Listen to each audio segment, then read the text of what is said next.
Primeiro lugar, educação. Bom dia, boa tarde, boa noite, dependendo de quando você estiver vendo esse vídeo. Segundo lugar, bem-vindos ao canal Preso na Língua. Meu nome é Fernando Morato e essa é a série Olha pra Poesia, na qual eu estou tentando compartilhar um pouco da minha vivência, do meu conhecimento, da minha convivência com a poesia, que já tem muitos anos.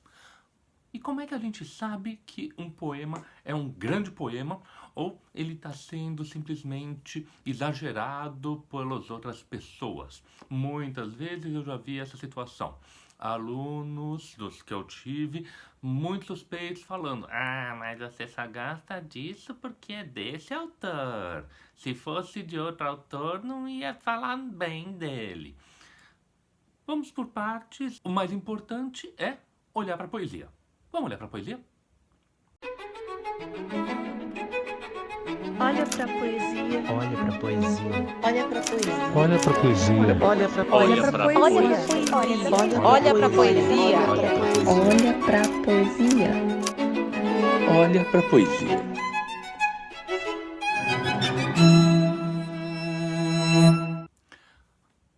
Muito bem. Ao falar desse tema de o que faz um poema ser grande ou não, o texto evidente que está na cabeça, que tem que ser mencionado na língua portuguesa, não tem outra alternativa, é o arquetípico No Meio do Caminho, do Carlos Drummond de Andrade. O poema é tão impactante, é tão interessante que foi publicado pela primeira vez em 1928 na revista de Antropofagia, dirigida pelo Oswald de Andrade, e em 1968 o Carlos Drummond de Andrade publicou um livrinho chamado Uma Pedra no Meio do Caminho, biografia de um poema, no qual ele compilou coisas que ele tinha lido ao longo desses últimos 40 anos sobre o poema. E é uma compilação fantástica, desde os ultra entusiasmados que falam que é a coisa mais sublime que existe, aos super indignados falando que é uma coisa ridícula, até os pseudomédicos dizendo que conhecem gente com lesões cerebrais que fica repetindo palavras à torta e direito, e é exatamente o mesmo que o poema estaria fazendo, repetindo de maneira doentia palavras. Primeiro, só contextualizar um pouco quem é o Carlos Drummond de Andrade. Nasceu em 1902, morreu em 1987, é uma figura que individualmente foi muito reservado. O Carlos Drummond de Andrade não gostava de muita exposição, não se sentia bem em lugares públicos e levou uma vida, em certo sentido, bastante reservada, apesar de ser uma figura muito conhecida desde o início, porque ele foi sempre muito polêmico. Não é autor só No Meio do Caminho, ele é autor de uma quantidade enorme de poemas, vários deles são antológicos, são absolutamente monumentais em vários aspectos, mas esse é, sem dúvida, o que mais impacta, o que mais chama atenção. Vamos olhar por quê. Ele diz: no meio do caminho tinha uma pedra. Tinha uma pedra no meio do caminho. No meio do caminho tinha uma pedra. Nunca me esquecerei desse acontecimento na vida de minhas retinas tão fatigadas. Nunca me esquecerei que, no meio do caminho, tinha uma pedra. Tinha uma pedra no meio do caminho. No meio do caminho tinha uma pedra. Primeira coisa é, não vamos arriscar aqui, não vamos trabalhar aqui com nenhum tipo de interpretação que fuja ao próprio poema. Essa é uma saída muito simples, muito simplista, que muita gente gosta de usar, mas eu não acho que seja a melhor quando a gente está olhando a poesia. Tentar projetar coisas que não estejam no texto é sempre temerário. O que a gente precisa fazer é, claro, conhecer o contexto, conhecer o entorno e aí poder tirar algumas coisas. Vamos ter episódios aqui nos quais vamos trabalhar com informações que estão fora do texto. Mas, por agora, vamos olhar as informações que estão no texto. Gostaria até de compartilhar esta imagem aqui. Essa é uma representação gráfica, uma representação esquemática através de Lego, de quão aparentemente simplista, aparentemente superficial é esse poema. Realmente ele impacta em grande medida pela concisão do material que foi utilizado. No meio do caminho tinha uma pedra. Tinha uma pedra no meio do caminho. Tinha uma pedra. No meio do caminho tinha uma pedra. Nunca me esquecerei desse acontecimento na vida de minhas retinas tão fatigadas. Nunca me esquecerei que, no meio do caminho, tinha uma pedra. Tinha uma pedra no meio do caminho. No meio do caminho tinha uma pedra. Esses dois sintagmas, no meio do caminho e tinha uma pedra, são repetidos à exaustão. 7 vezes um, 6 vezes o outro. Num poema que tem 11 versos. É uma coisa absolutamente exagerada. Para não contar um outro aspecto que é o momento em que se quebra com essa repetição, se quebra com esse patinar, com esse círculo vicioso, que é nunca me esquecerei desse acontecimento na vida de minhas retinas tão fatigadas. Que acontecimento? Que no meio do caminho tinha uma pedra no meio do caminho. Ou seja, o momento que quebra com a repetição é para reforçar em outro nível a repetição. O que faz desse poema uma coisa absolutamente angustiante. Se a gente leva a sério a construção que ele está propondo, a gente fica num beco sem saída. E aí é uma das coisas importantes. Sem arriscar ainda interpretações. Uma coisa interessante é poesia, como disse o poeta americano Ezra Pound, é condensar, é sintetizar. Alguém aí já teve alguma experiência daquela situação em que você quer esquecer de algo, mas você não consegue, você fica com uma ideia fixa? O parênteses do Machado de Assis, nas Memórias Póstumas de Brás Cubas, fala que Deus te livre de uma ideia fixa. E em outro conto, eu acho que é na Cantiga de Esponsais, ele fala: há certas ideias que são da família das moscas chatas. E essas duas metáforas do Machado de Assis são fantásticas para explicar um pouco como funciona isso. Mas, de novo, elas são metáforas que nomeiam, fecha o parênteses, o que o poema do Carlos Drummond de Andrade faz.